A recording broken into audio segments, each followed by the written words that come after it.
আসসালামু আলাইকুম। আমি শিখা। আমার চ্যানেল শিখা সমটেলসে আপনাদের সবাইকে স্বাগত জানাই। আর এই বৃষ্টি স্নাত স্নিগ্ধ একগুচ্ছ ফুলের শুভেচ্ছা জানিয়ে আজকে নতুন আরেকটি ব্লগ শুরু করছি। আশা করি আপনাদের সবার ভালো লাগবে। প্রতিদিনের যে রুটিন কাজ বাসা গুছানো সেটাই করছি এই অসুস্থ শরীরেই। তো প্রথমেই বেডরুমটা গুছিয়ে নিচ্ছি। আমার কাছে বেডরুম এবং কিচেন এই দুটো জায়গা বেশি গুরুত্বপূর্ণ মনে হয়। তো যে কারণে এই দুটো জায়গা আমি কখনোই অগোছালো একদমই পছন্দ করি না। অগোছালো করলেও সেটা সঙ্গে সঙ্গে আবার গুছিয়ে ফেলি। বেডরুমটা এমন একটা জায়গা যে সারাদিনের ক্লান্তি শেষে যখনই আমরা একটু রেস্ট নিতে চাই সেটা কিন্তু বেডরুমেই রেস্ট নিই। আর সেই রেস্ট নেওয়ার জায়গাটা যদি গুছানো পরিপাটি না থাকে তখন কিন্তু অস্বস্তি লাগে। আমার ক্ষেত্রে তো হয়, অন্য কারো ক্ষেত্রে কি হয় আমি জানি না। আজকে নতুন একটা চাদর বিছিয়েছি। আমার কাছে কিন্তু ডার্ক কালারের চাদর খুব কম, আমার কাছে লাইট কালারের চাদর বেশি, মানে লাইট কালারটা আমার আসলে খুব বেশি পছন্দ। তবে ডার্ক কালারের চাদরও পছন্দ করি। এই চাদরটা আমার বেশ পছন্দ হয়েছে। এই তো আমার রুমটা গুছানো হয়ে গেছে। এখন চলে এসেছি কিচেনে। বাচ্চাদেরকে সকালে স্কুলে দিয়ে এসেছি আর ওদের আজকে নাস্তা বানানোর জন্য আমাকে চুলা জ্বালাতে হয় নাই, ওরা ব্রেড খেয়েছে। তো এখন আমার আর আমার হাজব্যান্ডের জন্য নাস্তা বানিয়ে নেব। তো যেহেতু আমার এখানে কাউন্টার টপ নেই, তো এই ক্যাবিনেটের উপরের অংশটুকুই আমার কাউন্টার টপ হিসেবে ব্যবহার করতে হয়। আমার সিঙ্কের পাশে কিন্তু স্পেস খুবই অল্প।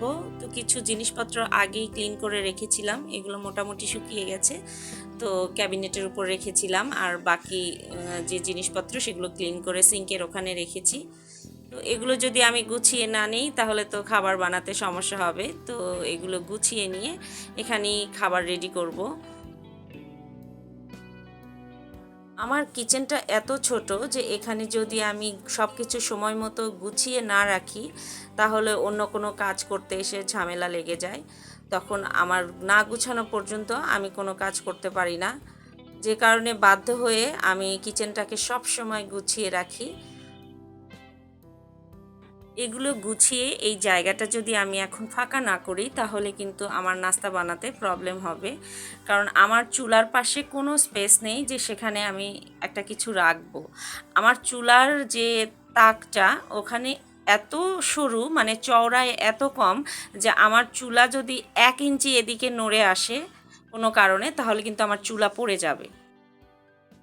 আমি এই বাসাটায় থাকি আর এই বাসার বিভিন্ন জিনিস দেখে ভাবি যে এই বাসাটা যারা বানিয়েছে, মানে যে আর্কিটেক্ট বা যে ইঞ্জিনিয়াররা, তারা আদৌ কি এই বিষয়গুলোর উপর পড়াশোনা করেছে বা ধারণা নিয়েছে কিনা আমার সন্দেহ হয়। একটা মূর্খ মানুষকেও যদি এই বাসাটা ডিজাইন করতে দেয়া হতো, সেও অনেক সুন্দর ডিজাইন করতো এবং যে কাজগুলো করেছে সেই মাপের বিষয়গুলো একটা মূর্খ মানুষও অনেক ভালো বুঝবে। এই বাসার এত স্পেস নষ্ট করেছে যে ক্যামেরায় আসলে বোঝানো সম্ভব না। যদি কেউ এই বাসায় একবার শুধু ঢোকে সে সঙ্গে সঙ্গে বুঝতে পারবে যে এই বাসাটা যদি ঠিকঠাকভাবে প্ল্যান করে করতো তাহলে কতটা সুন্দর হতো। যাই হোক, ভাড়া বাসায় যেহেতু থাকি, অন্যের বাসা নিয়ে এত মাথা ঘামিয়ে লাভ নেই। যখন যেখানে যেভাবে যে পরিস্থিতিতে থাকবো তখন সেটাই সেভাবেই মানিয়ে নিয়ে চলতে হবে। এই যে এতক্ষণ যে আমি ক্যাবিনেটের উপরের অংশটা ক্লিন করলাম, এটা কিন্তু আমার রেগুলারের রুটিন। কারণ এটা একদিনও এমন হয় না যে এটা ক্লিন না করে কাজ করা যাবে, এত ধুলিবালি এসে জমে। এই তো এখন আমাদের নাস্তা রেডি করে নেব। তো আমাদের দুজনের নাস্তা বানাতেও কিন্তু আজকে চুলা জ্বালানোর দরকার হয় নাই। ফ্রিজে দুধ ছিল, ওটা গরম করে নিয়েছি ওভেনে। আর চিড়া ধুয়ে নিয়েছি, কলা, চিড়া আর দুধ, আজকে এটাই নাস্তা। তবে এই গরমে আমার একটা জিনিস খুব ভালো করে খেয়াল করেছি যে চিড়া খেতে বেশ ভালো লাগে। রেগুলার রুটি, পরোটা আর বিশেষ করে তেলে ভাজা কোনো জিনিসই কেন জানি খুব একটা খেতে ইচ্ছা করছিল না।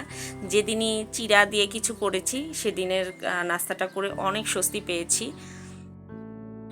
তবে দুধের সঙ্গে চিড়া যতটা ভালো লাগে তার চেয়ে বেশি আমার দইয়ের সঙ্গে চিড়াটা বেশি ভালো লাগে।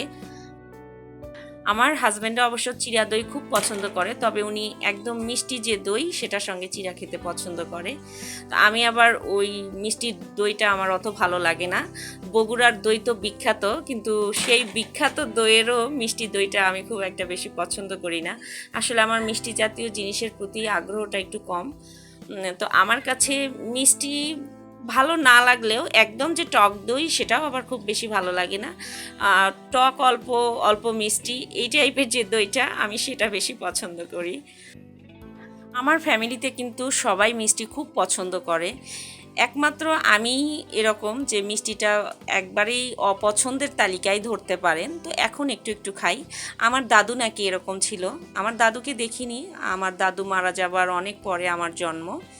তো যাই হোক, তার স্বভাবটা আমি জেনেটিক্যালি পেয়েছি। তো আমি মিষ্টি কম খাই বলেই হয়তো আমার আচরণেও সবসময় যে মিষ্টি মিষ্টি ভাবটা সেটা একটু কম থাকে। তবে আমি কথা সবসময় মিষ্টি না বললেও আমার হাসিটা কিন্তু সবার কাছে মিষ্টি মনে হয় সবসময়। তো আমার শ্বশুর বাড়িতে ওই সময় প্রথম উনি আমাকে দেখেছে। তো যাই হোক, ওনার সাথে কথা বলছিলাম আর হাসছিলাম, নর্মালি যেটা হয়। তো উনি সবার সামনে আমার হাসিটার প্রশংসা করে বলছিল, এত মিষ্টি হাসি, এত মিষ্টি মেয়েটা। তো উনি চলে যাওয়ার পরে এখন আমি আপুর সাথে ফোনে কথা বলতেছি আর ওনার গল্প করতেছি। তো করতে করতে এখন বলতেছি, উনি তো শুধু আমার মিষ্টি হাসিটা দেখেই, আমার মিষ্টি চেহারাটা দেখেই চলে গেল, কিন্তু আমার এই মিষ্টি হাসি আর এই মিষ্টি চেহারার পিছনে যে তেতো চেহারা আছে সেটা দেখার সৌভাগ্য তো ওনার হলো না। তো আপু এখন আমাকে বলে যে তুই আসলেই পাজি, নিজেরও কেউ এভাবে বদনাম করে। তো আমি এখন বলি আপুকে, দেখেন এই বদনাম করতে পারাটাও কিন্তু একটা সাহসের ব্যাপার, আর এই কাজটা সবাই কিন্তু পারে না। নিজের ভুল, নিজের বদনাম এটা কিন্তু সহজে স্বীকার করতে পারে না। তবে আমি কিন্তু এই কাজটা করি, আমি আমার বাড়িতেই হোক আর শ্বশুর বাড়িতেই হোক আর যেখানেই হোক, আমি যদি ভুল কিছু করি সেটা আমাকে জিজ্ঞেস করলে আমি সরাসরি বলি যে হ্যাঁ আমি এটা করেছি, এবং কেন করেছি সেটাও বলি। তবে আরও একটা কাজ করি, সেটা হলো আমি যদি কোনো অপরাধ না করি আর আমাকে যদি কেউ সরি বলতে বলে, তো গোটা পৃথিবী ওলটপালট হয়ে যাবে, আমাকে দিয়ে কেউ সরি বলাতে পারবে না। তো যাই হোক, এতক্ষণ আমার দোষ গুণের গল্প করলাম, আর এই যে দেখেন অসুস্থ শরীরেই কিন্তু এই কাজগুলোও করছি। অফ ক্যামেরায় যদিও পুরো ফ্রিজটা আমি পরিষ্কার করে নিয়েছি, এখন গুছিয়ে নেওয়ার পালা। কারণ আমি যদি ক্যামেরা অন করে এই সব কাজ করে দেখাতে যাই, আমার পক্ষে সম্ভবই হবে না সারাদিনের এই কাজগুলো শেষ করা। কারণ আমি তো বলেছি আমার যে প্রবলেম, তাতে আমি খুব বেশি এক জায়গায় বসে থাকতে পারি না, আবার দাঁড়িয়েও থাকতে পারি না। তাহলে এই কাজগুলো করতে গেলে আমাকে ঠিক কীভাবে করতে হয়েছে আশা করি বুঝতে পারছেন। আমি ফ্রিজ পরিষ্কারের সময় যে কাজটা সবসময় করি সেটা হলো গরম পানি নেই, হালকা গরম পানিতে ভীম লিকুইড বা গুঁড়া সাবান যেটাই নিয়ে পরিষ্কার করি। তারপর আবার কিছু পানি নিয়ে সেখানে লেবুর রস নিয়ে সেটা দিয়ে পুরো ফ্রিজটাকে ভালোভাবে ক্লিন করে নিই। তাতে দেখা যায় যে ফ্রিজে যে কাঁচা মাছ মাংসের একটা গন্ধ থাকে সেটা চলে যায়, আর খুব সুন্দর একটা গন্ধ পাওয়া যায়। তো এই কাজগুলো করতে করতে আমার অনেকটা দেরি হয়ে গেছে, যে কারণে আজকে শর্টকাটে রান্না করছি। বাচ্চাদের জন্য চিংড়ি মাছ ভুনা করছি আর আমার জন্য লইট্টা শুটকি রান্না করছি। আমার কাজ বা আমার ভিডিও যদি আপনাদের ভালো লেগে থাকে প্লিজ একটা লাইক দেবেন এবং আমার চ্যানেলটিকে সাবস্ক্রাইব করে পাশে থাকা বেল বাটনটিকে প্রেস করে দেবেন। তাহলে আমার ভিডিও আপলোড হওয়ার সঙ্গে সঙ্গে আপনাদের কাছে নোটিফিকেশন পৌঁছে যাবে, আর আপনারা আপনাদের সময়, সুযোগ এবং সুবিধা মতো আমার ভিডিওটি দেখে নিতে পারবেন। আর আপনাদের যদি কিছু জানার বা বলার থাকে কমেন্ট বক্সে জানিয়ে যাবেন, আমি অবশ্যই আনসার দেব। এই যে শুটকিটা রান্না করছি, এই শুটকি কিন্তু আমার পরিবারের কেউ খায় না, মানে আমার হাজবেন্ড, আমার 2 বাচ্চার কেউ পছন্দ করে না, মানে ছুঁয়েও দেখবে না। সংসারের শুরুর দিকে শুটকি মাছ খেতে হলে আমাকে ওই দিন খেতে হতো যেদিন আমার হাজবেন্ড মিটিংয়ে থাকতো, সারাদিন বাসায় ফিরতো না। সেদিন আমি দুপুরে রান্না করে খেতাম, তাহলে আর বাসায় গন্ধ থাকতো না। মানে এরকম হতো যে আমি শুটকি রান্না করলে সে কয়েক ঘন্টার মধ্যে যদি বাসায় ঢোকে, তো তার বাসায় থাকা খুব কষ্টকর হয়ে যেত। এখন অবশ্য সময়ের সাথে সাথে অভ্যাস হয়ে গেছে, এখন কিন্তু তার আর ওই সমস্যা হয় না। এখন শুটকি রান্না করে পাশাপাশি বসে খেলেও তার আর এত সমস্যা হয় না। এই তো আজকে আমার শর্টকাট রান্না কমপ্লিট। আমার চিংড়ি ভুনা আর শুটকি ভুনা দুটোই হয়ে গিয়েছে। আজকের মতো ভিডিওটা এখানেই শেষ করছি। আপনারা সবাই ভালো থাকবেন, আমার জন্য বেশি বেশি দোয়া করবেন, আমি যেন ভালো ভালো কন্টেন্ট আপনাদের সামনে প্রেজেন্ট করতে পারি। আর নেক্সট ভিডিওতে আবারও কথা হবে ইনশাল্লাহ।